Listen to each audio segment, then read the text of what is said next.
Welcome to THA Talks, for free thought and open minds.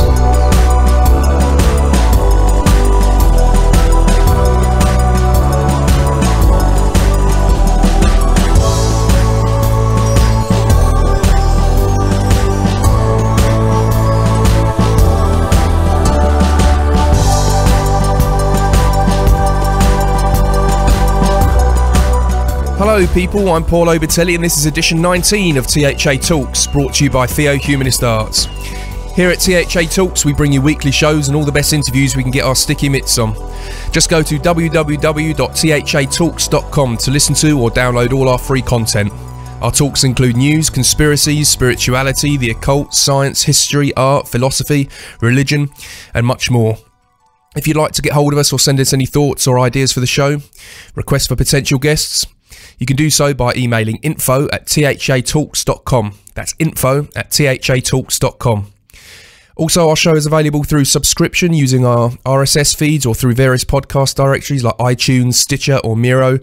Just visit our website for more details. Thank you, sunshine, for coming back and shining on our lands. It's most welcome. And as usual, from the other side of London, UK, I'm joined with a surge from a dramaturg, David Parry. Good afternoon, Mr. Obitelli. How are you? I'm good, thank you. I'm good. I'm a bit monged because for the past 3 days, I've been sat in front of my laptop building our new website, which I'm quite pleased is up now, people. So go and check it out. It's a brand new one. It's a bit easier for me to maintain because the other one was a bit of a handful. So, yeah, I'm a bit I feel a bit like a robot at the moment. Oh, you're not a robot, Paul, but you've got to let your psychic powers free. Remote view every mountain, remote view every stream, remote view every rainbow until you find your dream, and so on. Everything's better with a bit of a sing-song, I have to say. Isn't it just? Isn't it just? Well, today's guest is Dr. Courtney Brown, who fronts the Farsight Institute, their most recent project being viewing the Great Pyramid of Giza, spending a long time doing that. And if their results are correct, then aliens were involved in their creation and the ruling powers of the times. So that is going to be a good talk. Oh, I don't know what I think about all of this. I mean, I bet the universe is teeming with life, but have they been here? I don't know. I'm willing to be given a good argument. I mean, the Queen's a bit leathery, I suppose, isn't she? Oh my God, there goes my knighthood. But, you know, oh gosh, really, maybe, sort of. I'm looking forward to being convinced. I believe in aliens, and so the big question is, well, where are they? People say, where are they? Why haven't we seen them? And now, obviously, this would be a case of where were they? You know, are they there, and are they still about? And that's the only real question. People say, well, where are they? What are they doing? Why don't we see them? And they never really thought that maybe they look just like us. That's what I think sometimes. How do we know that they're, you know, maybe they just look like us? They've blended in from these times. I mean, a few thousand years is a long time, isn't it? Well, that's true. I mean, if I think of my family, there are quite a few oversized misfits. So perhaps I'm an alien too. Yeah. It wouldn't surprise me at all, David. I think we need to let the man speak his own mind. Well, I think on your marks, get set, let's go.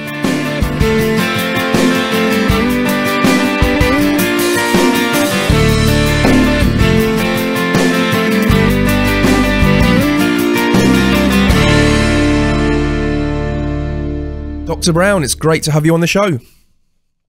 Well, I want to say thank you both, Paul and David, for inviting me. That's our pleasure. I've really been looking forward to this one, and I've managed to check out your online movie on the Giza Pyramid project, which is fascinating to say the least. But before we go into that fully, there's a few listeners out there, they may not even know what remote viewing is. And how it works and what it's all about. So maybe we could start off by just having you sort of explain to them and what it is, how it works, when it all started off, and just giving us a bit of history on it all.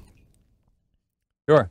Well, remote viewing is a mental procedure that's used to transfer perceptual information across time and space. Now, people used to call such things psychic, but we don't use the word psychic in the remote viewing context anymore, because what we're doing when we do remote viewing are following procedures that are very detailed and quite evolved. They've been developing for a number of decades now. that were originally developed by the United States military and used for espionage purposes, or methodologies that are derivative of those procedures. And the Farsight Institute, that's, in fact, the website is www.farsight, F-A-R-S-I-G-H-T, like seeing far.org, O-R-G, because we're a nonprofit. That is the largest venue, actually it's the premier venue, where full-blown studies using remote viewing are shown to the public, including all data and all everything, and that's in an enormous number of projects that we've been doing over the years, using the best remote viewers on the planet who have been trained in these military or military-derived procedures. The methodologies are detailed, but there's not just one, there's a number. The first is so-called CRV, or controlled remote viewing, and that was developed in the Defense Intelligence Agency, the DIA, and that was an official program in the U.S. military that was closed down in November of 1995 when it became public, and everyone that I know and respect on this matter assumes clear as day that the military undoubtedly opened up a new project, and it continues in remote viewing activities to this day, even bigger than before. The other major methodology that came out of the U.S. military has been taught recently in recent years by the Hawaii Remote Viewers Guild, led by Glenn Wheaton. And Glenn Wheaton came out of Special Forces Intelligence. Now, that was not an official program in the U.S. military. That was an unofficial movement within the military that later became known as the 1st Earth Battalion, and it was featured in the movie Men Who Stare at Goats, starring Jeff Bridges and George Clooney. Yeah. So these methodologies, the so-called HRVG methodology and the CRV methodology, are the primary ones that are out there. There are other ones, including ones that we have we have instructional materials for at Farsight, which is SRV, which is Scientific Remote Viewing, and we indeed have free 18-hour, 24-lesson audio, not audio, a YouTube course. It's hosted by YouTube that is available, plus a printable text. So, and all of this is for free. So Right. people who are new in your audience to the idea of remote viewing and saying, well, what is this that they're really talking about? They can go to our website in the SRV area and take a complete course in that type of thing. It gets through the basics. Now, the best people for, especially let me speak now to those who may be skeptical in the audience, that remote viewing is not easy to do. It is easy to have basic experiences with remote viewing, intuitive perception, information transferred across time and space. But to get really good at it, compare it to playing the piano. You can go to a piano and with just a few lessons, learn how to play some simple songs. But you're squinting at the music, and anyone can tell you've just started. But compare that to, say, going to hear Lang Lang play, either in one of the premier venues in London or, say, Carnegie Hall, New York. Well, he closes his eyes when he's playing, his fingers are moving faster than the speed of light, and the music is billowing out of the piano, filling the entire hall. And when you hear something like that, you say, oh, so that's what it's all about. That's what piano playing is supposed to be like. Mm-hmm. Well, there are some remote viewers who are like that with regard to these methodologies. Probably the two best remote viewers on the planet right now are Dick Allgaier, and he uses the Hawaii Remote Viewers Guild methodologies taught to him by Glenn Wheaton. Again, he came out of Special Forces Intelligence, and Dick Allgaier has been a celebrity newscaster in Hawaii for like 30 years. He's just recently retired from that. And Daz Smith, is from Britain, so he's one of you guys, and he with Dick Allgaier are the two best. So there's only two countries that have the best, and that's you and Britain and U.S. And Daz Smith does the CRV, or controlled remote viewing methodologies, that came out of the official program in the U.S. military, the DIA. So that's basically it. Now, remote viewing is a perceptual process. So you're remote viewing. You're describing things mentally, such as images and you're using pictures as well as words to describe these things that are coming across in the mind. And you should understand that the remote viewing process is always done under what they call totally blind conditions. That means the remote viewers know absolutely nothing about what they're told to perceive. They're just given a non-leading email that says there is a target, go remote view it. The target is the thing that they're supposed to perceive, but they don't know consciously what that is. They go into a room and come out an hour later with like 20 pages of detailed data describing that thing. And the really best remote viewers are scary good with how well they can do that. And for those viewers who actually want to see a little bit of that in action, we did have a recent project, just recently released last month, and that's called the Great Pyramid of Giza. And there is a video that is right on our homepage, at the top of our homepage. It's a 40-minute video called Farsight Planet 2014. And in that video, there's 25 minutes. It's a free video, and there's 25 minutes of actual remote viewing being done live on video, caught on video. We can actually see Dick Allgaier and Daz Smith do their stuff, and it's to die for. I mean, to see them actually in action doing that, describing these things. We're not talking about anything ambiguous or, you know, sort of maybe. They're unambiguously describing what they're supposed to be describing under totally blind conditions, and it's caught on video. This is a new advance, by the way, in the remote viewing methodologies. The military procedures were basically paper and pen things, and you really had to know the methodologies in order to follow along with what they're doing. A lot of arcane procedures, a lot of detailed vocabulary, and most people just don't want to go there. So this is a great advance, and what's happened with this new release of actually the documentary for the Great Pyramid of Giza is we really got the remote viewing process elevated tremendously, because now we've got those two viewers doing this live on video. And let me add the following, this is important, in a theatrically interesting manner. So they're not like just sitting at a table and drawing on a paper. They're standing up, working on whiteboards, facing the camera, very animated, describing these things. So when Dick Allgaier describes the Great Pyramid of Giza, he has no idea if that's actually the target. He's just going through the procedures. He's perceiving it in his mind.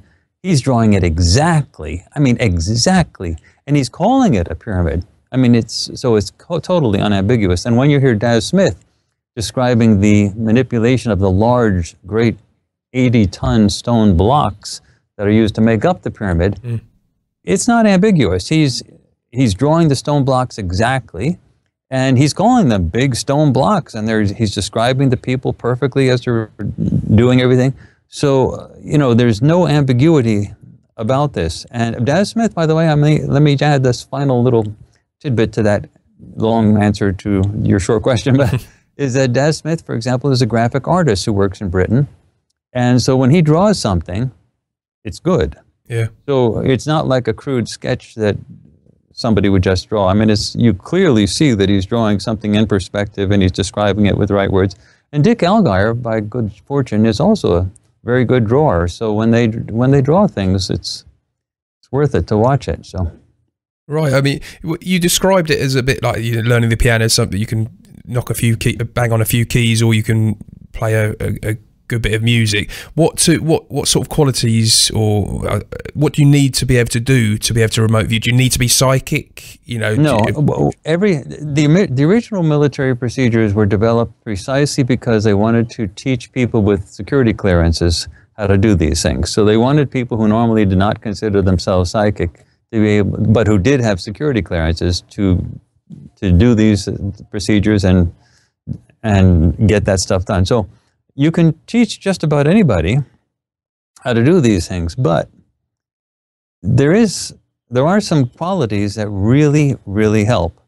For example, being an artist is really helpful, because we don't yet have technology, which we will eventually have. It's clearly moving in that direction, to sort of put wires up to people's brains and get those images directly from the brainwaves.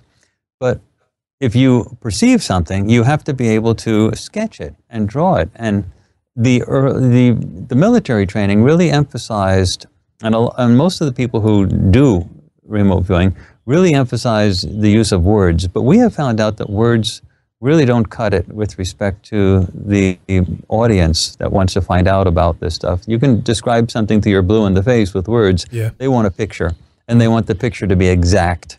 And so Daz Smith is a graphics artist, so he's great with pictures. Yeah. And Dick Allgaier also happens to be a really good person with regard to sketching. So having the ability to draw, having artistic capabilities is actually very useful. The only other quality that's really important, and Daz Smith and Dick Allgaier have this in abundance, is persistence. So if you listen to Lang Lang play the piano, he didn't just sort of pick it up and dabble in it. I mean, he studied it, and he studied it, and he practiced it, and he practiced it, and not just a year or 6 months. You're talking many years. Well, Dick Allgaier and Daz Smith, they've been at this thing for like 15 years. So and not only have they been at it for like 15 years, but they've been really diligent about it. They're really good with these methodologies. So it's like anything. To become good at it, those who are the most persistent and determined and those who work at it the hardest end up being really the best.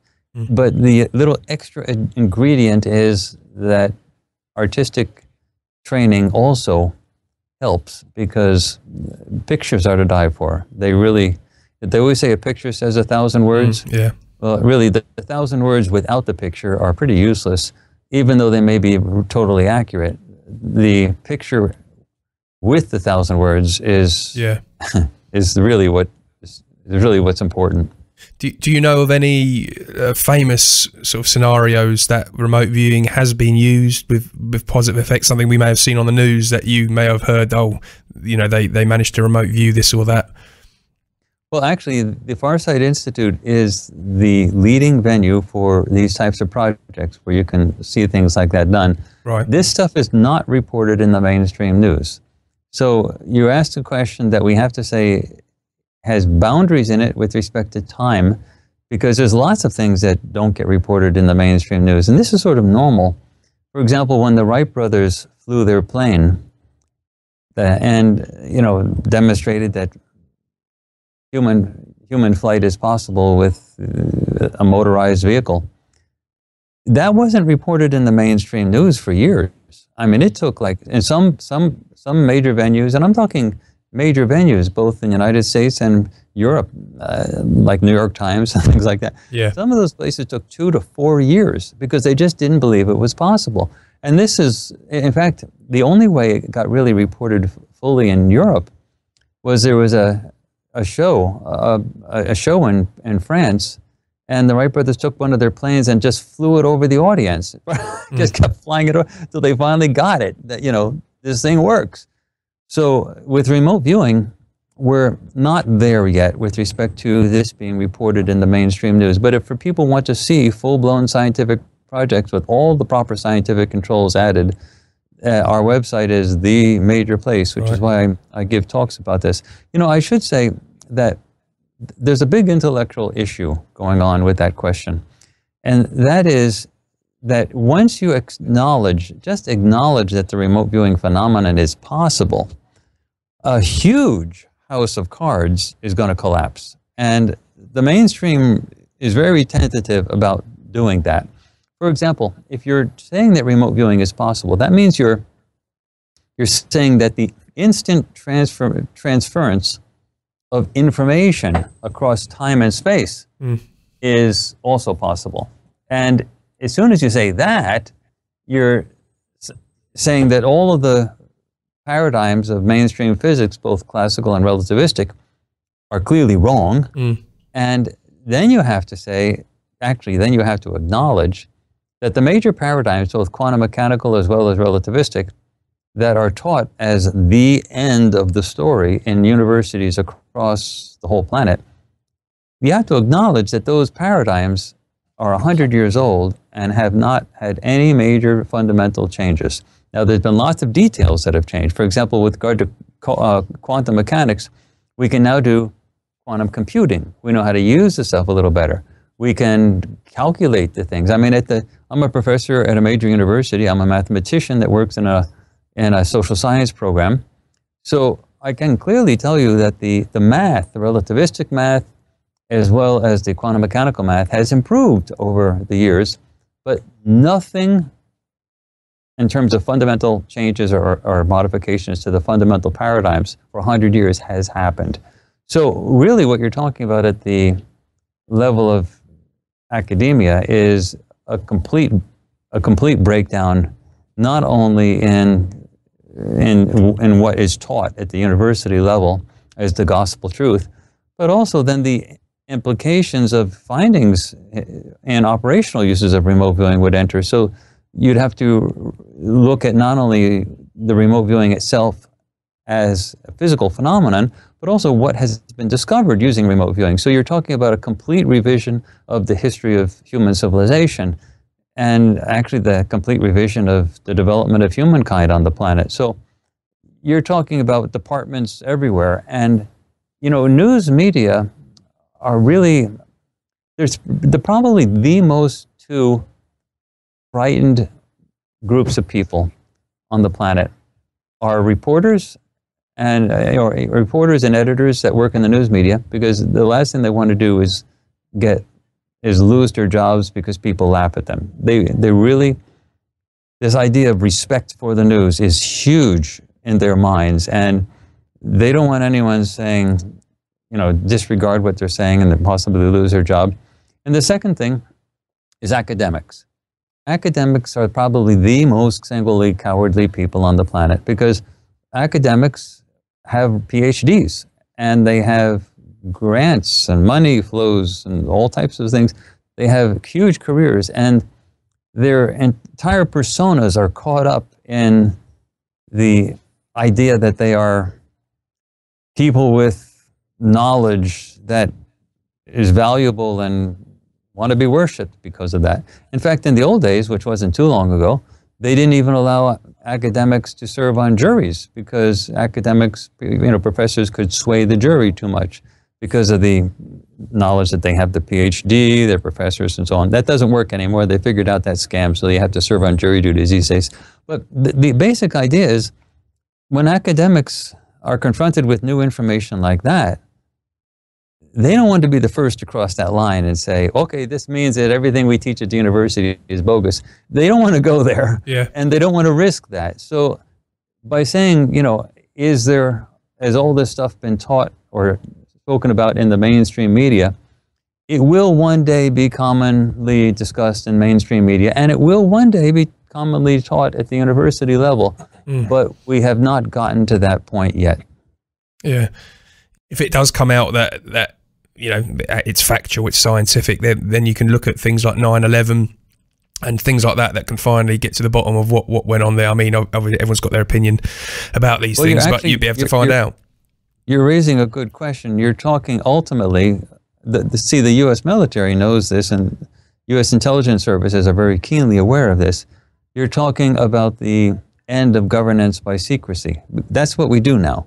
Human civilizations governed by secrecy, meaning they do things they don't want the public to know, and that's how they operate. Whether it's the interest rates that are going to be set by the Federal Reserve Board, or meetings about going after terrorists, or congressional meetings or parliamentary meetings. I mean, people govern by secrecy, and you're talking about a complete change in the way humans interact among each other, and that's really what the bottom line is with remote viewing. You're talking about the ability to transfer information across time and space without borders. Yeah.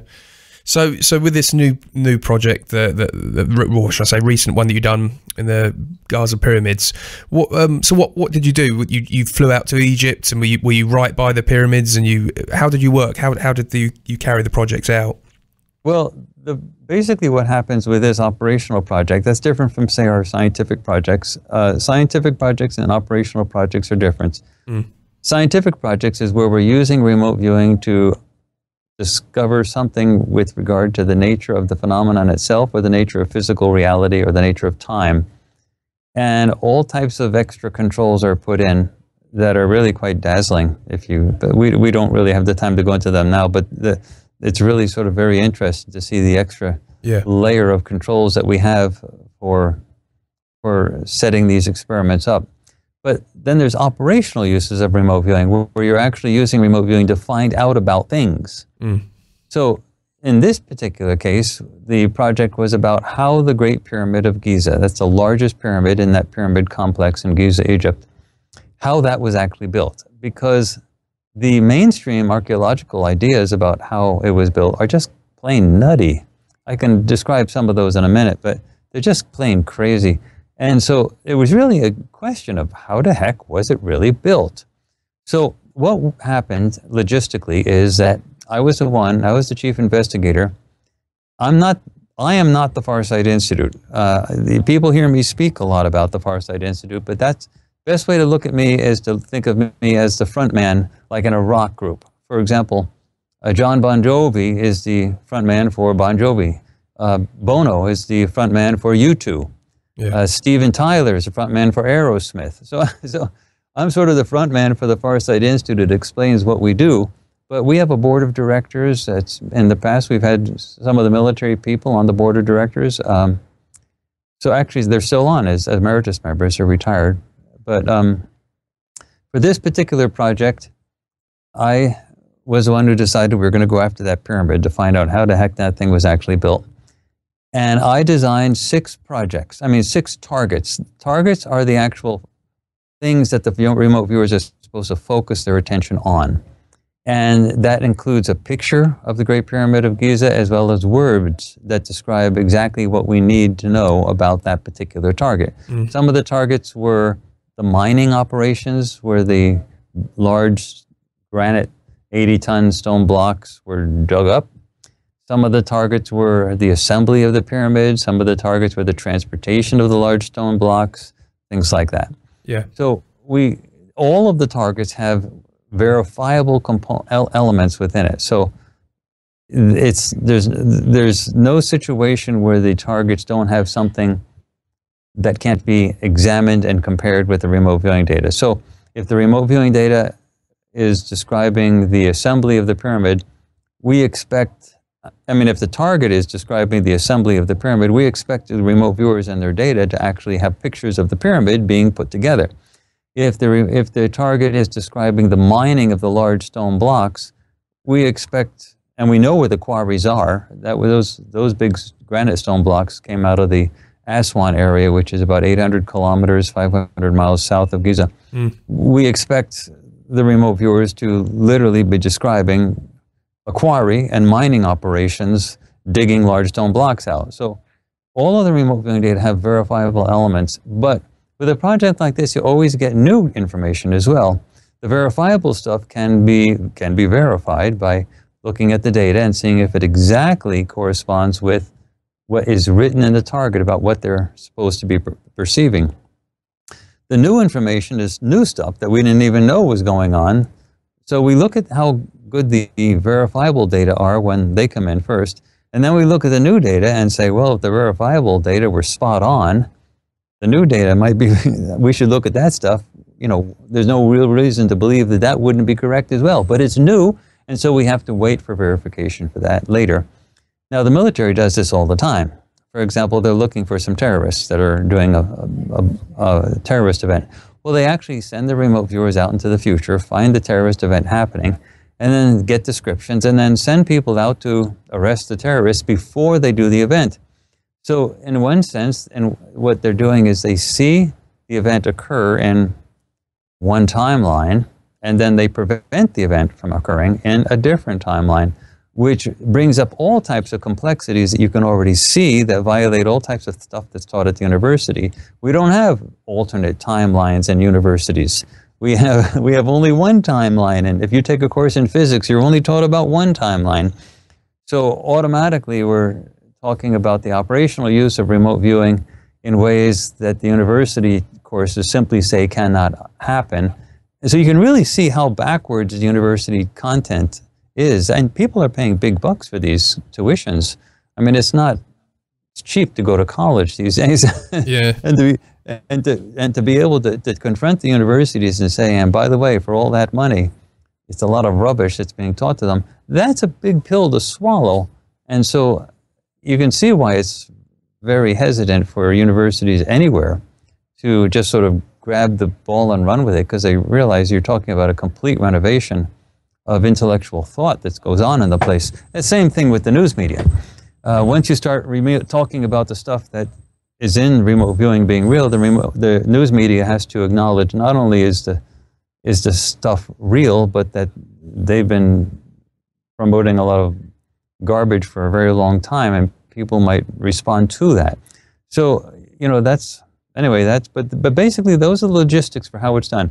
I wrote up the targets, and then I sent an email to both Daz Smith and Dick Allgaier saying we have a new project. There are 6 targets. Start with target number 1. Send me the session. That's all they get. They don't get anything more. And they've also never been assigned this pyramid project. So this is new. This was new to them.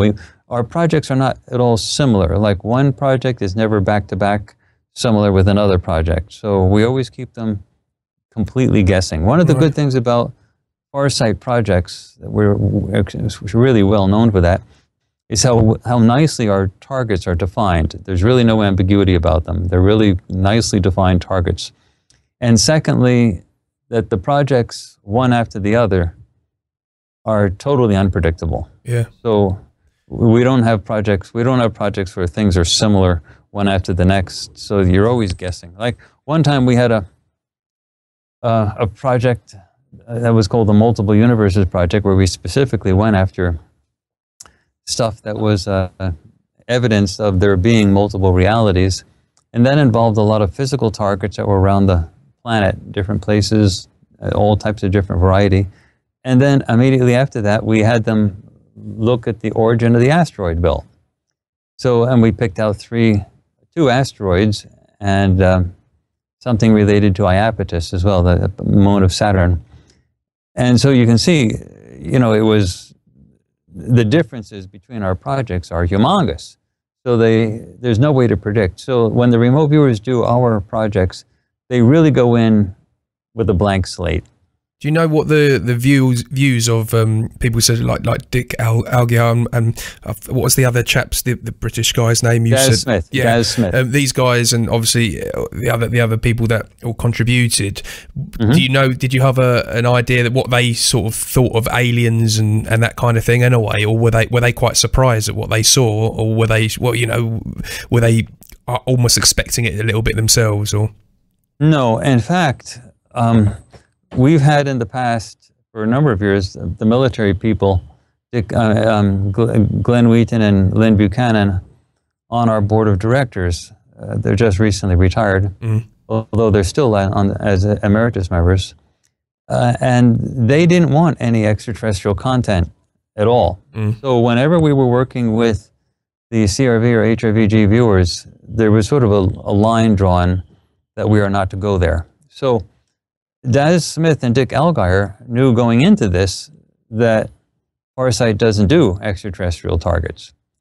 And so that's the problem with doing any project. You never know what you're going to get. So when we did this Great Pyramid of Giza, it was not only a surprise to them, because they're good viewers. They're going to report back whatever they see. And if there's extraterrestrial content, they're going to report it back, even though they're going to hardly believe their eyes, or actually their minds. They'll be saying, what the heck? How can there be extraterrestrials? This is a Farsight project. But, you know, they report back. We report back what they got. And the extraterrestrial content was, you know, rather stunning. And we couldn't really walk away from it because it was there. I mean, it was just there, and it fit. It also fit with all the other data that they were coming in. So, well, I think there's just so much information around the whole UFO alien thing, and it comes down to that one saying that only one thing needs to be true in order for there to be a phenomenon. You know, so it certainly adds to it. Paul, there's another issue as well. I deal with these intelligence people all the time. I've been in the same room with 2-star generals and all the way down. And they talk about extraterrestrials like you and I talk about the price of butter. I mean, it's just not something that the military, when they're behind closed doors and when they're talking about stuff, they don't even blink. I mean, it's not like, do extraterrestrials exist? I mean, the conversations never go in that direction. Yeah. They're always like, what the ATs are doing. Yeah. I mean, there's nothing about like what you see in the mainstream media about, ooh, woo, are there aliens? So I've been in these rooms where, you know, 2-star generals are talking about this stuff, and colonels all the way down. Yeah. And then you say, well, you know, what happens if I walk out of this room and say, hey, I've been listening to people like 2-star generals and down talking about the reality of ETs, and they'll just laugh right at you. Yeah. They say, we're not worried about that in the slightest bit. Well, just deny it. Who's going to believe you? Yeah. Yeah. So there is, you know, I live in that type of dual world. So the issue of whether there are extraterrestrials, I just sort of laugh at the whole thing. But you know, among the military people, it's not really an issue at all of whether there are extraterrestrials. The only issue that exists is who's going to be the first person or the first government to come out and talk about it. Yeah, that's all there is. That's well, David, how are you hearing all this? Have you got your skeptical boots on, or are you convinced? I always have my skeptical boots on. Dr. Brown, may you allow me the courtesy of calling you Courtney? Absolutely, please. In fact, you know, I have my students at the university call me Courtney for a good reason too. To my knowledge, I'm the only professor that I've known that does that. But I really like them to call me Courtney, because as soon as you have them, as soon as you insist that they call you professor or doctor, what you're doing is you're putting a barrier between you and them, a hierarchical barrier that can inhibit learning. So I just sort of say, hey, look, just Courtney's fine. And they sometimes have a little bit of trouble with that, but after a month or so, they get used to it. Well, I'm gratified and privileged with that, Courtney. Thank you. I mean, it's a little like talking to Emmett Brown in Back to the Future. Yeah. You know, I've been looking forward to this all week. I did some research, which has just left me more confused than usual. You attended the University of St. Louis, I believe, and you now teach at the University of Atlanta in Georgia. Actually, I got my PhD at Washington University, that is in St. Louis, in Missouri, and that's actually an interesting state because it's the show me state. It's the one that people are boasting about being the most skeptical.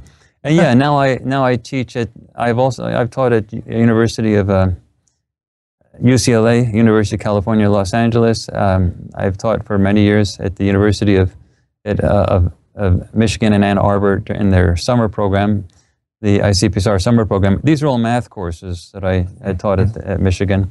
And I've been teaching since mid-1980s, I'm sorry, at Emory University in Atlanta, Georgia. And but again, I don't teach anything related to remote viewing at the university. There I'm an applied mathematician that works in a social science program, and my specialty is what they call complex systems, or that's modeling highly nonlinear things like chaos, catastrophe theory, fractals, things like that. I mean, you have me intrigued. You've got a very powerful academic background. Like all British surrealists, I'm interested in psychoanalysis, analytical psychology, and so on. And I want to come at our discussion from that angle, I suppose. I mean, you intrigued me a minute ago by being reticent about the word psychic. That can mean so many things, of course. I mean, is there a particular reason why you'd want to pull back from that word, or? Yeah, the baggage that the word carries with it is too great. So when you say the word psychic, you're talking about people who work under intuitive procedures that they just sort of figure out themselves, and they almost always work under front-loaded conditions, which is somebody comes to them and says, I want you to tell me what my dead grandfather is doing or thinking about, or what, you know, and they're looking at the person, so they're not doing anything blind. Secondly, there's a huge variety of quality that comes in. Now, I'm not downplaying the fact that some natural psychics have done some amazing things. For example, Jimmy Carter, he's a member of our university here at Emory. I was a fellow at the Carter Center for a while, and in a private meeting I had with Jimmy Carter, he told me about a situation in which an intelligence plane with 2 pilots went down somewhere in Africa, and they simply could not find it. And they pulled out all the satellites and they did everything. And then one general, I won't mention names, but one general said, "Well, look, we happen to have a psychic who's pretty good at this stuff. You mind if I ask her?" And he said, "Sure, go ahead." And so he took something like a clothing artifact or something like a shirt or something from one of the pilots and took it to this natural psychic. And when she got it, she just leaned forward and wrote down the exact geographical coordinates where the plane was and gave it to him. They then took it, they put in the satellites at that spot, they put in the cameras, and boom, there was the plane. They sent in the troops. The pilots had both died, but the point is they found it immediately. And they had tried for a long time trying to find it without that. So there are some natural psychics who have pulled rabbits out of a hat, which is amazing. But that type of stuff is not consistent. It's just simply not consistent, and you can't use it on a regular basis like you need to be able to do it with regular scientific stuff. Yeah. And you don't know what procedures were used. Like, how did she do it? What did she do? At what point did that information about the coordinates come through? Can you do it again? None of that is controlled. And secondly, with regard to other people, they just may look at the T-shirt, and you're front-loading them about a T-shirt, where it came from. Their imagination and their memories are going to be flooding in. All of it just doesn't produce consistent results. But that word psychic is referring to people who do things like that, and a great many of them are not very good at anything. So, you don't want that baggage to come through, even though that there are some that are really good. Now, for example, the CRV methodology was developed by Ingo Swann. Ingo Swann is an artist. He's dead now. But he was a natural psychic. But he thought about what his mind was doing when it came up with these images and other things. So he sort of figured it out intuitively, but then once he got sort of the process going, he was able to put it down on paper, what to do first, second, and third. And then they taught their intelligence people how to do that same thing step after step. And boom, it worked. The HRVG methodology, the intellectual inspiration for that, came from Dr. Richard Ireland. And he similarly sort of figured out what he was doing, what his mind was doing, and the whole HRVG methodology burst out of that. So these natural psychics are sometimes extraordinary and sometimes really good. So I'm not downplaying them. What I'm saying is that consistency, when you need it, time after time, understanding where the information is coming from and when it's coming from during a session, the control of the information so that you have an ability to, you don't want just an answer, you want the information to come out at a certain rate, at a certain spot during the session, so that you can pull it all together and get proper analysis out of it. And also you want the information to be good regularly, not just once in a blue moon, repeatedly. So these procedures are extremely detailed, and they can only be used under extremely controlled scientific conditions of being blind or double blind or even beyond that, which is some of the things that we do at the Institute. And that none of that happens with people who say the word, that they do the stuff that's psychic. So we don't want to use the word because the word conveys baggage. It conveys information about how the stuff is happening that we do not do. So we don't want that word with that meaning, with that baggage to be associated with what we do. So we call it remote viewing, and we distinguish it, we differentiate it from the stuff that natural psychics do, without downplaying them. Again, the remote viewing methodologies were developed by natural psychics. So we're not downplaying the natural psychics, but we have to differentiate what we do and what they do. Courtney, I could have 1,000 conversations with you. You're opening up for me all sorts of fields, cross-fertilizations between fields. I'll tell you what's on my mind behind that question. I used to love reading R.D. Laing, and it was one of the talks he gave years back about the potential for psychophobia. We're all afraid of our minds. We're all afraid of our spirits these days. And he used to talk about a document, DSM-3, as far as I recall, the Diagnostic and Statistical Manual of the American Psychiatric Institute, 3rd edition. What worried him is really what's worrying me, the commodification of the psychic, i.e. internal experience. You know, if we're not all thinking the same things and feeling the same things, there's something wrong. I believe it's remote viewing is cast as a disorder. I don't agree with that, obviously, because so is empathy. Empathy, if I see a young boy being run over in the street and I'm over empathic to that, somehow I'm psychologically disordered. I mean, where does all this stop, and how does the Farsight Institute deal with that?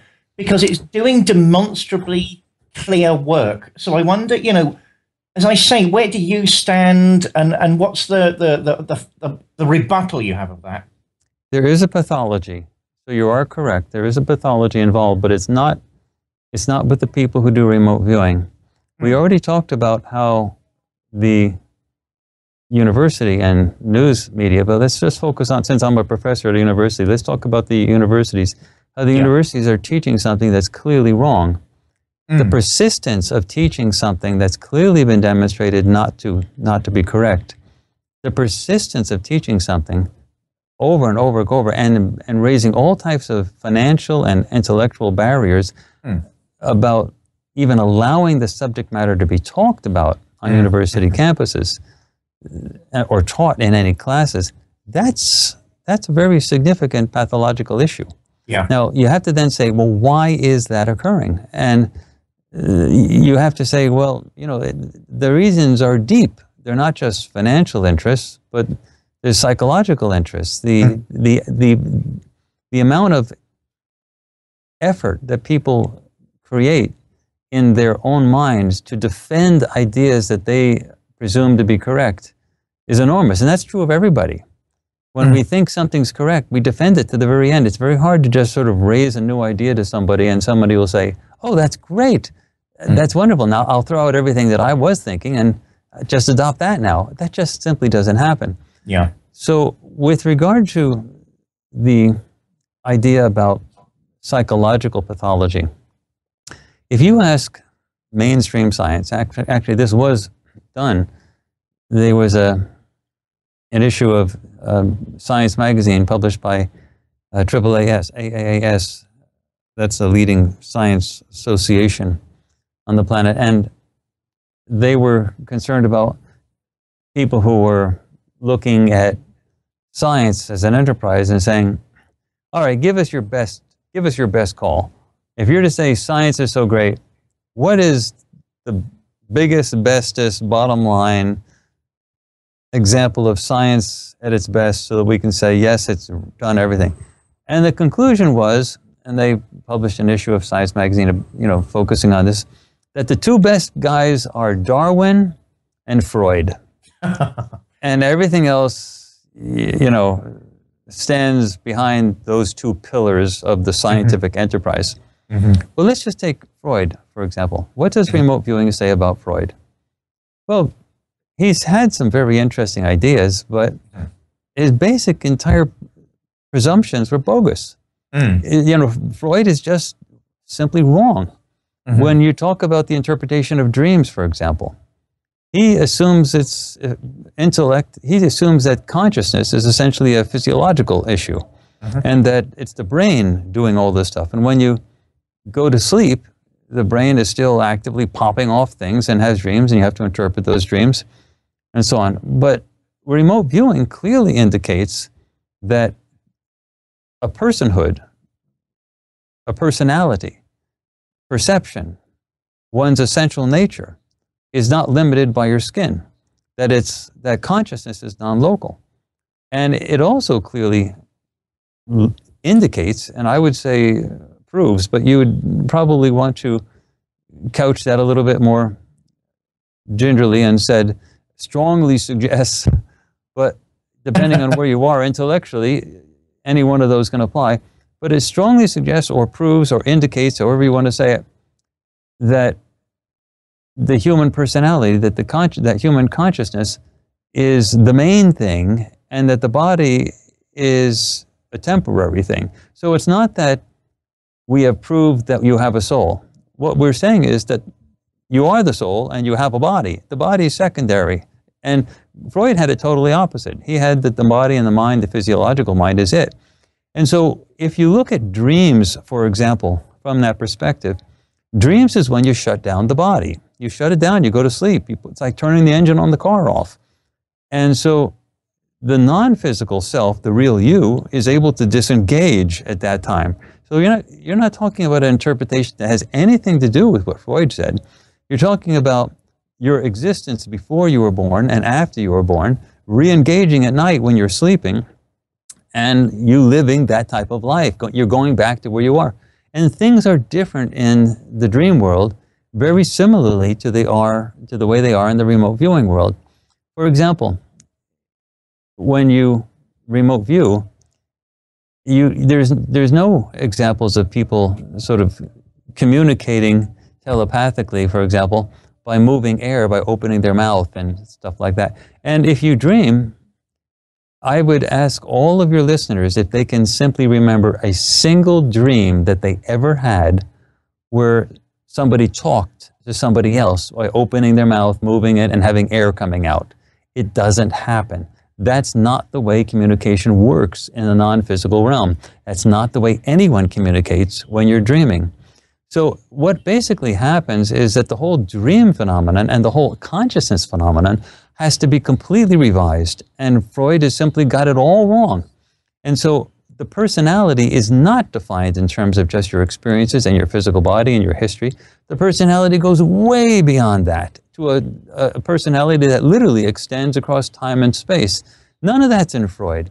So when you look at the sort of pillars, I can say, yeah, all right, you can call it a pathology you want, but it's not a pathology with those people who study remote viewing. Those people who study remote viewing have simply opened their minds and are willing to look at new ideas. The pathology is the other way around. It's the people who are calling the remote viewers having some element of pathology. Those are the people that actually have the pathology. Those are the people with the closed minds that are not willing to look outside of their own belief system, and in fact are trying to impose that belief system on other people who simply are guilty of nothing more than having an open mind and willing to experiment to see in fact what the actual boundaries that exist. So this is really an important thing. I can also say, David, that this phenomenon actually goes well beyond just remote viewing. For example, the late professor of psychiatry, John Mack at Harvard, who was the founder of his department, he investigated a great deal of the so-called UFO abduction phenomena, wrote a book about it, wrote 2 books about it, and he was actually, he wrote, for example, also the biography of T.E. Lawrence. He was actually, that's Lawrence of Arabia. He was actually sent through an academic inquisition at Harvard that lasted for like a year and a half, where they tried to revoke his tenure. And, he was a big shot. I mean, he was big. And it was only because Alan Dershowitz, the lawyer, the famous Alan Dershowitz, the lawyer, wrote a column in the local Cambridge paper saying, John Mack's constitutional rights or freedom of speech are being violated, his tenure is being violated at Harvard. I mean, he just blasted Harvard. And a week later, the dean of Harvard closed the book on John Mack and said he can do whatever he wants, the story is over, we're not dealing with this anymore. He can look at the UFOs if he wants. And of course, no one ever offered to reimburse John Mack his tens of thousands of dollars legal fees that he had to spend to keep his job. But here you have one of the leading universities on the planet, Harvard, literally trying to physically get him out of the university simply because, David, rather than drug his patients by saying they're pathological, there's a pathology here, sedate them, he decided instead to listen to them. That's a big thing. So David, I ask you the question. Let me flip the question back at you. Who's pathological? Who is really pathological? Is it the people that have such a rigid mindset that they want to eradicate from their presence somebody who talks differently and entertains new ideas? Or is it the person who's willing to entertain new ideas? John Mack once said to me, he said, you know, what really surprised us is after the academic inquisition was shut down. He said to me, you know, the most surprising thing that I have is I just don't know why my colleagues, my academic colleagues at Harvard, are not also interested in this. It's so interesting to see what these people are saying. I mean, and the discussions that are coming from these people are so consistent. I mean, it's just absolutely fascinating. I have no idea why they don't do it. And I can also say this much, David. I am, without any ambiguity, the leading scholar in the subject of remote viewing as it is done using military or military-derived methodologies. Now, I can say that without ambiguity and without boasting because I am the only scholar, meaning after all these years, there's not a single academic professor out there in a major university who studies remote viewing using these military or military-derived methodologies the way I do it. And so I'm in the same situation John Mack found himself in. I'm looking at them and saying, what the heck's wrong with these people? The phenomenon is really over the top and demonstrated at this time. Why are they so skittish? Why are they so afraid? What's stopping them? I can say, however, there has been change. In the beginning, in the 1990s, when I first started doing research in this area and started publishing in this area, there was huge amounts of ridicule. I mean, my reputation, which was, I was an unbelievable shining star, a meteor going through the sky in terms of academic stuff. I was published in the leading places, asked to give talks all over the place. I was one of the very few people who focused on the nonlinear mathematical analysis of social scientific phenomena. And then when this stuff came out, the remote viewing stuff, they said, oh my gosh, we must have made a mistake. Some people actually publicly said they wish they didn't give me tenure. It was widely ridiculed and thought of as simply deluded. But that was in the 1990s. I can say now that for the last 15 years, nobody's laughing anymore. Nobody's laughing anymore. I can use as long as, I'm not prohibited from using my Emory credentials when I talk about any subject anywhere. The issue is that times have actually changed. And so, but I'm still surprised at how I'm the only major player out there, which is fine for me because it's sort of like playing a football game and you've been given the ball and all the opposing members from the opposing team have been cleared off to the field and you're told to go and make a goal. And you say, well, it's all right by me. Because, if I wasn't in this type of situation, I'd have to compete against all sorts of people trying to get National Science Foundation grants and everything. So I don't mind this moment in the sun. It's actually sort of enjoyable. It's just surprising. Courtney, I mean, John Mack was a giant, and I suspect you're something of a giant yourself. I'll tell you what's behind those comments of mine. I'm increasingly worried about the homogenization of psychic experience. We're allowed to experience some things, but not others. And if we experience other things, then somehow they're wrong.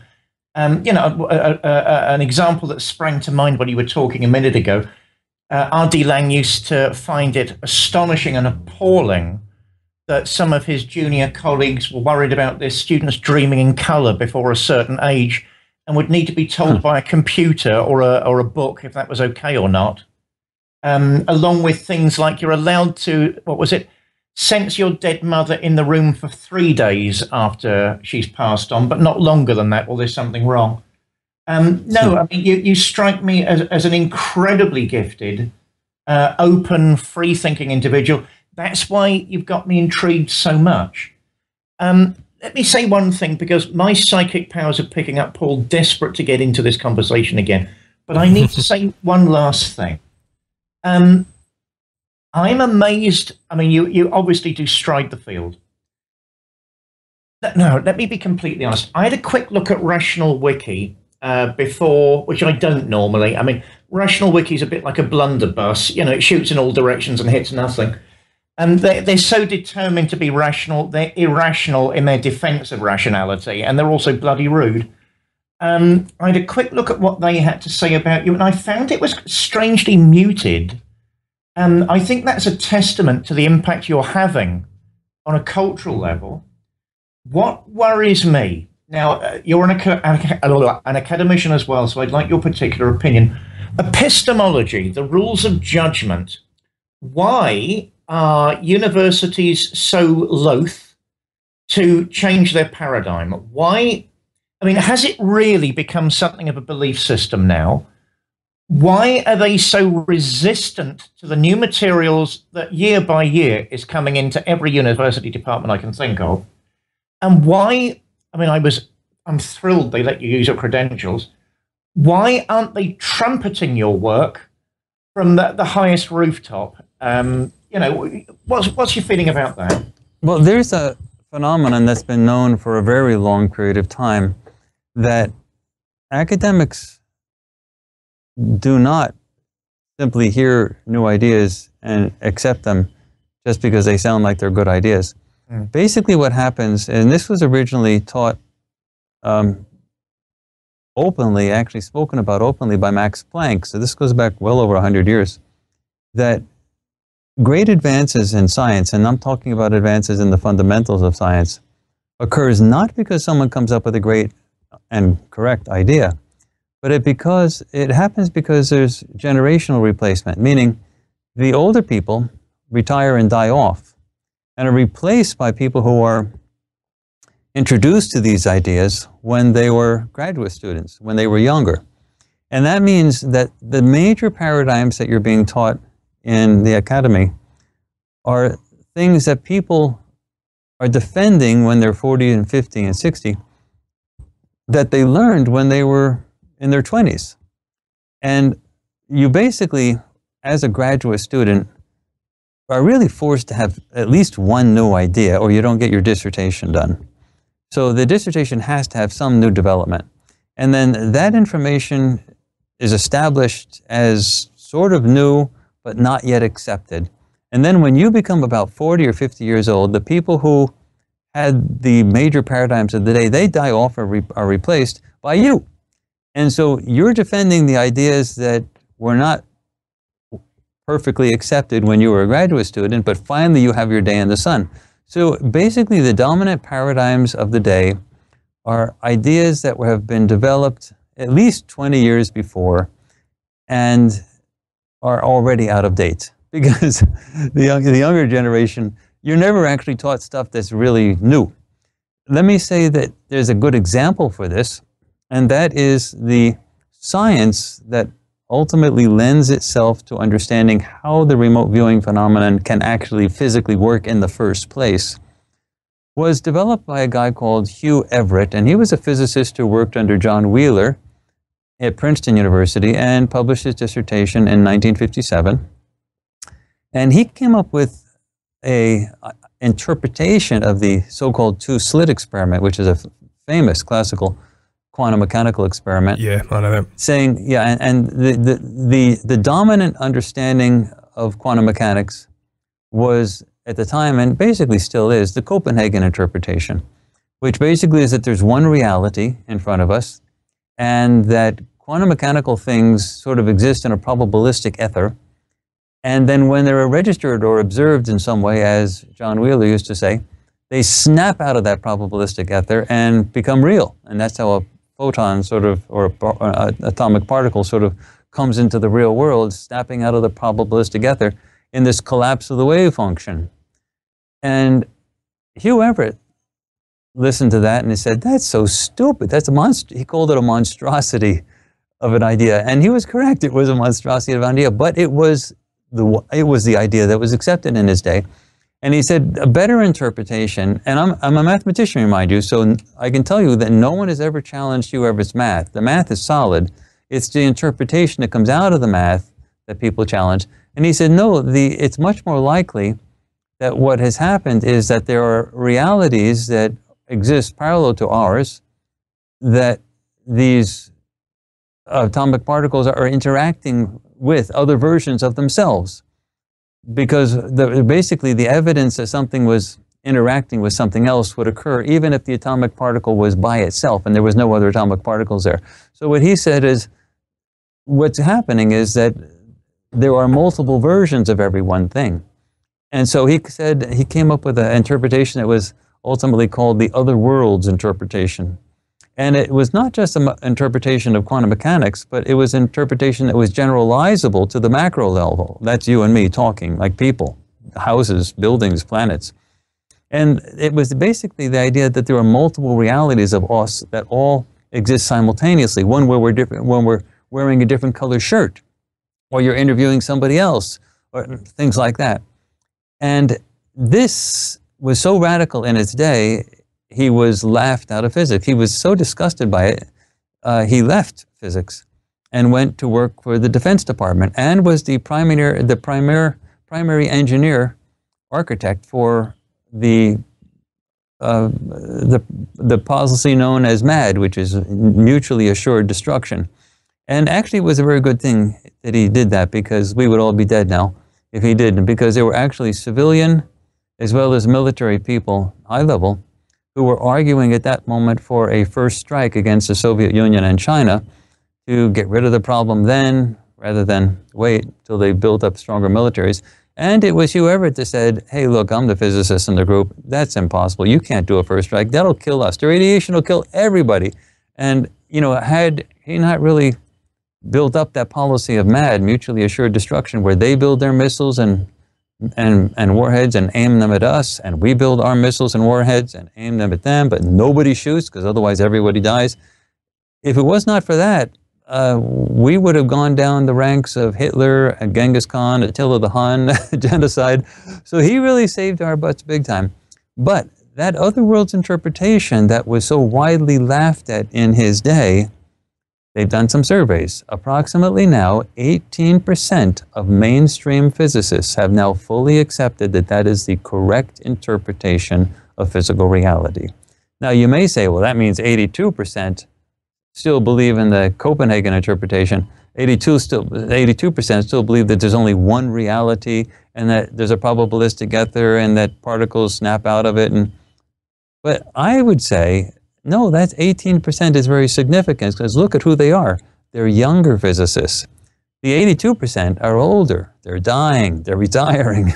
So we do have generational replacement taking place. So that's really the bottom line here. What we're trying to do now with remote viewing is something that's almost never happened in recent, last few thousand years history, which is to force a new idea to be accepted by the mainstream before generational replacement does it for us. So that's what we're in right now. That's why we have that moment of silence going on right now, that nobody's laughing anymore, because we're being persistent. And at this point, people intuitively can sort of figure out they can sort of figure out that this is the way it's going. The reason we have that muted experience that you talked about, and that sort of waiting to exhale silence, is because people can tell what direction this is going, and if they are very vocal about it, you see they're fundamentally frightened. If they're very vocal about it, they don't know when it's going to tip over, and if they're very vocal about it, they'll be caught with their pants down, and that will bring collapse to their reputations. So it's safer for them to be quiet than to be vocally opposed to it. So that's what we're in right now. People can tell where it's going. I tell you one thing, it's never good to bet against a smart guy who never shuts up. It never is good to do that. Who's persistent and never shuts up. I mean, if people thought I was smart before, when I was the nonlinear mathematician genius, you know, just because I came up with a radical new idea, set of ideas that I was talking about, unless you're planning on getting rid of me for good, it's never good to bet against anybody who's persistent, never going to shut up, and smart at the same time. And so, anyway, it's a very nice moment that we have now where people are at least quiet and listening, even if they're listening on the sidelines. That time of silence tells you something. Courtney, you're a pathfinder and a pilgrim, and I could talk to you for hours, but I know we don't have that. I mean, one of the things, I mean, I dip in and out of British academia. I think you've got, I was going to say something rude then, you've got genitalia of steel to be in it all the time. I'm so pleased I ducked out into theatre as opposed to stuck with British academia. I mean, the concern here, I suppose, is for mental hygiene as opposed to the truth or the unlimited expression of consciousness. And I'm hearing the dialogue of a very sane man talking about wonderful ideas and opening the human mind and heart to greater realities. And as I say, I could talk to you for hours, but my psychic part is telling me Paul Obertelli wants to jump in. It works then, David, doesn't it? David's always trying to get off the subject of aliens, you see. He doesn't like the alien side of it. Basically, yeah, it's all interesting stuff. I mean, it is fascinating. One thing that came to my mind is, and again, another person that David likes is Aleister Crowley. In his day, he claims to have channeled a being that looks very much like the beings that your guys depicted in their pictures, and they claim that they felt were present during the pyramid times. And this is also where a lot of Aleister Crowley's work came from. He's very much ancient Egypt, you know. Have you researched that? I think the being was called Lam. And do you think it's possible that these remote viewers may have actually been seeing astral aliens, kind of, that? Because would you be able to tell significantly the difference between a physical being or an astral being that was present in those times? There was no indication in any of these remote viewing data that the extraterrestrials that were seen were astral. All indications are that they were as solid as you and I. Yeah. And for those listeners who haven't seen it yet, you know, again, the extraterrestrial content is in the full documentary, which is 1 hour and 45 minutes long, which is available as a video on demand as well as a DVD.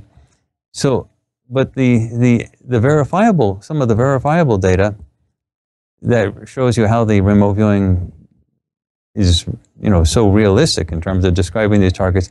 Some of that is available just in the free announcement video, the 40-minute announcement video that's available on the homepage of the website, farsight.org. And let me just mention one thing about one of the alien things, because you've brought up the alien things. When Dick Elgire was given the target, I'll use Dick as an example here. When Dick Elgire was given the target of the mining of the Great Pyramids, you know, the mainstream archaeologists say they go by the cut and haul, which is you cut the rocks out of the quarry walls and you haul them to the pyramid. Well, how are they cut? These are 80-ton stone blocks that are bigger than a school bus. They're huge. And how do you cut those? Well, they say you take these chisels and hammers and you make cracks in the quarry wall rocks. Now, they only had copper in those days. Copper is a really soft metal, so how in the heck are you going to make these cracks? Okay, well, let's say you have made chisels and hammers and you made some cracks. What do you do then? Then they say they take wood chips. Now, try not to laugh when I do this. I'm trying to not to laugh. But they take wood chips and they put the wood chips in the cracks. And then they sprinkle water. I'm sorry. And then they put water on the wood chips. And then the wood chips swell up and they crack the 80-ton stone blocks out of the quarry walls. I'm sorry. And then, now, first of all, you have to understand that these 80-ton blocks are literally, you know, bigger than school buses. And they have to slice them on all four sides, as well as the top and the bottom. You can't crack an 80-ton stone block on the bottom. Mind you, also with wood chips, mind you, the construction is not shoddy, meaning when they cut those stone blocks, the sides of those stone blocks are perfect. You cannot even put a human hair in between the sides of those two stone blocks when they're put together. I mean, they're absolutely perfectly cut. And so when Dick Allgaier went in to describe these things, he described them cutting the rocks out of the quarry walls. I mean, exactly what the target was said to do. He did it. And then he said they were using beam like Star Wars type beam, laser beam type weapons that vulcanized the rocks on the side, literally melted the rocks on the sides. That's how they got them so straight. They were like beams of energy that would just perfectly straight cut these things like butter. But they also melted the rock. Now, if you go to the edge of a volcano, and they do have volcanologists that do that, you can't just breathe the fumes of molten rock. That'll kill you in a few seconds. You have to have oxygen tanks and everything. Those are very toxic fumes. And sure enough, Dick Allgaier said, but the waste products, the gaseous waste products of this process of mining would kill a normal human being. So then he said, well, who's doing the mining? And he found out that they were clones. They were shorter and they had very limited mental capabilities, but they were genetically designed to be able to withstand the toxic fumes. Sorry to interrupt. These were the alien guys, was it? No, these are okay. These are some humanoid clones. Oh, okay, right, okay. And they also had a face mask, like a saran wrap type face mask that gave eye protection and some filtration. But they could withstand the conditions better than your eye, but they still became sort of defective and had to be replaced after a while. Yeah. But then he said, well, where did these guys come from? He just followed the breadcrumbs, and he followed them, and he got to a laboratory where they were being genetically made in like canisters. And the overseer of that project to get these miners was an alien, and he called her the praying mantis lady and drew her exactly like a praying mantis type being. And the only thing is that we have long known that extraterrestrials typically they have telepathic, perceptual, what you might call remote viewing capabilities that are very natural. And she actually saw him remote viewing, and to my knowledge, it was the first caught live on video interaction between a human and an extraterrestrial right then and there. I mean, it wasn't scripted or planned, and we certainly didn't expect it. So you're saying that the alien was remote viewing her, and she was remote viewing him? No, he was remote viewing her, right? And she saw him. Oh, meaning, okay. when you remote view, this is getting into another subject we have not had time to get into, but you actually are merging with your consciousness is actually merging with the actual place. You become actually part of this target, and in fact, it is possible for some extraterrestrials as well as even some remote viewers that are also at that same target to see you. You actually leave something of yourself there. Anyway, the praying mantis lady actually looked at Dick and said, well, this is very interesting that you human are capable of doing this, but it's none of your business. Get the blankety blank out of here. So she was not amused at all. But the point is that, you know, that was the type of, she was like an overseer, actually sort of nurturing to these clones. The point is that came about not because we were expecting extraterrestrial content. In fact, no one was more surprised about that than Dick Allgaier and myself. I looked at the data and I said, well, you know, that incident came right after a ton of other information that was totally verifiable and totally correct. So that new information becomes quite believable given that. So you see, if you look at the mainstream explanation of how the actual rocks were cut out of the quarry walls, it doesn't make sense. It's impossible to do what actually happened with what they're doing, what the procedures are saying they used. So if you look at what we actually came up with, that actually is possible. So just on the basis of credibility, the mainstream archaeological ideas are they just have to be wrong because it's not possible for anyone to cut rocks, those kind of rocks out of the walls the way they're saying they happened. And what we say with this remote viewing data, that actually is possible. So, you know, sometimes you have to look at the data from that perspective, meaning the mainstream people are saying X. Is X even possible? And if the answer is no, then you say, well, what is the remote viewing data saying? if that did happen, is that possible? And in this case, the answer is yes.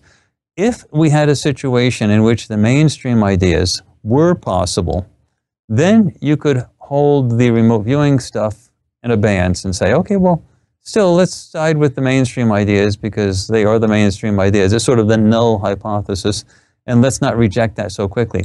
But the fact that the mainstream ideas are so stupid, so really absolutely incredible, that the alternative hypothesis, which is the remote viewing stuff, becomes much more plausible. It's easy at this point to reject the null hypothesis, which is what mainstream science ideas are about how those rocks were cut. And you know, given that there's really no other alternative hypothesis other than what we came up with, it's reasonable to accept what we came up with as true. The same thing can also be said for the movement of the stone blocks. So the moving of the stone blocks, clearly we came up with a high-tech way for that, how that was done. Mainstream people are still to this day coming up with one story after the next of how those 80-ton stone blocks were moved 800 kilometers or 500 miles from Giza, I mean from the quarries in Aswan all the way to Giza. The most recent is, it's another one that's hard to say without laughing, is that they wet the sand in front of them, and that solidified the sand enough by sprinkled water in front of the big stone blocks, and that wetted enough in order to push these stone blocks across it.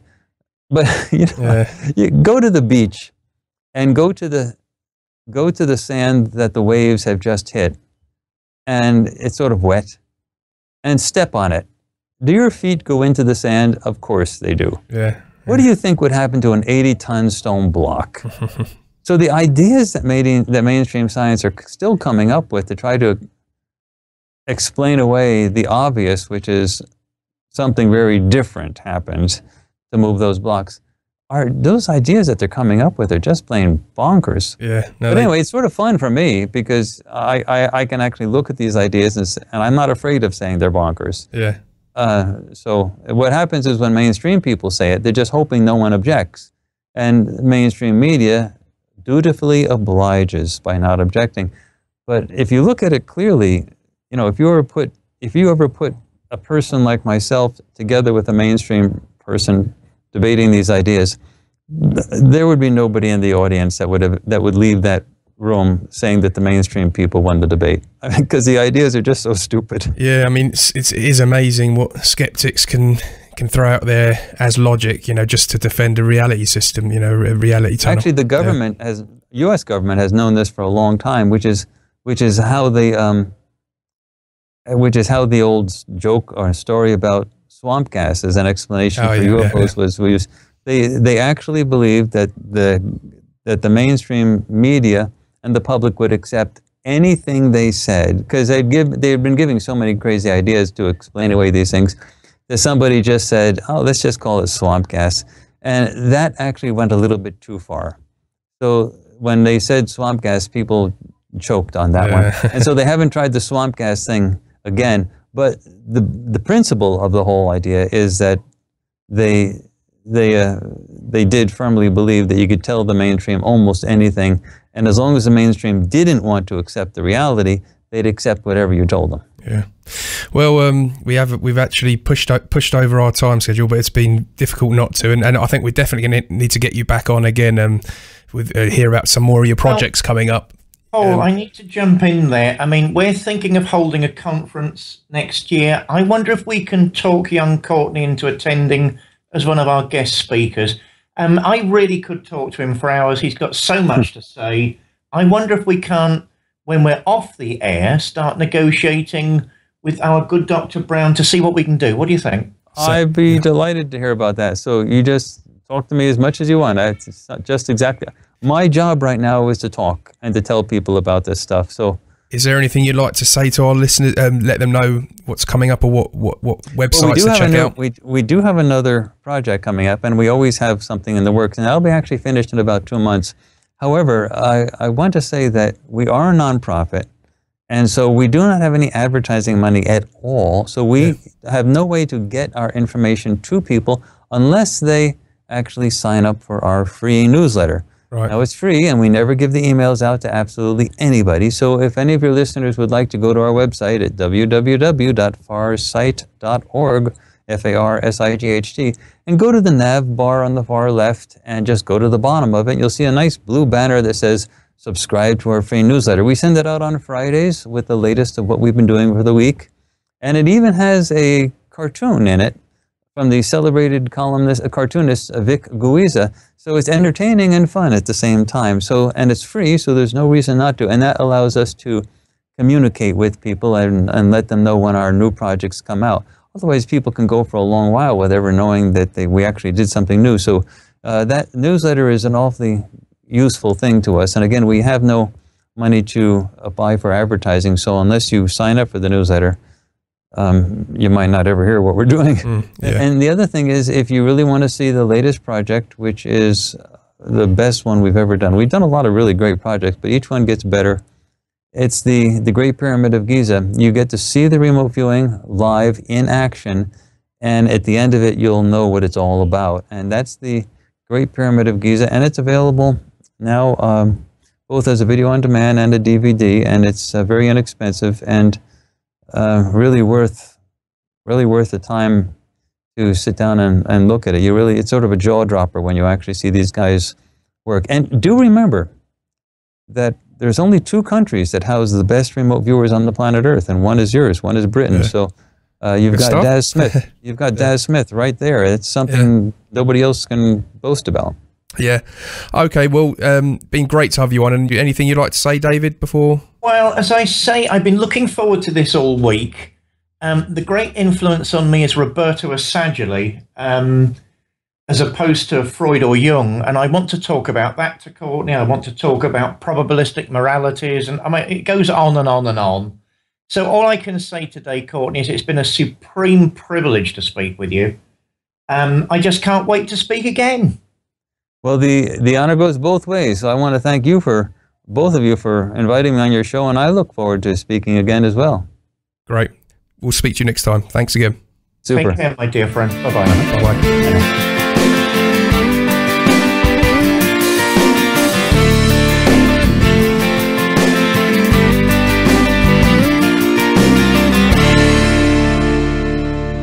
Oh, that was interesting stuff. Paul, I could talk to him for hours and hours and hours and hours. It opens up so many new fields, new forms of inquiry. Absolutely fascinating. Yeah, I mean, you can tell it was interesting. We went way over time there and stuff, but we're kind of allowed to do that because this is our only interview for this week. So we could do that, and there was no better subject than to do it with, really, wasn't it? Well, I mean, he is quite a groundbreaker, isn't he? You know, and I want to talk to him about psychosynthesis and morality, and I don't know. We've got to get him back, but we've also got to have a sort of real-time conference, I think. Yeah. Oh, that would be fantastic. That would be brilliant. Yeah. Yeah. I mean, this stuff. It's the thing is, it's very difficult to believe in something when it isn't. It's not, you haven't grown in with that reality. You know, when it's alien to you. Excuse the pun.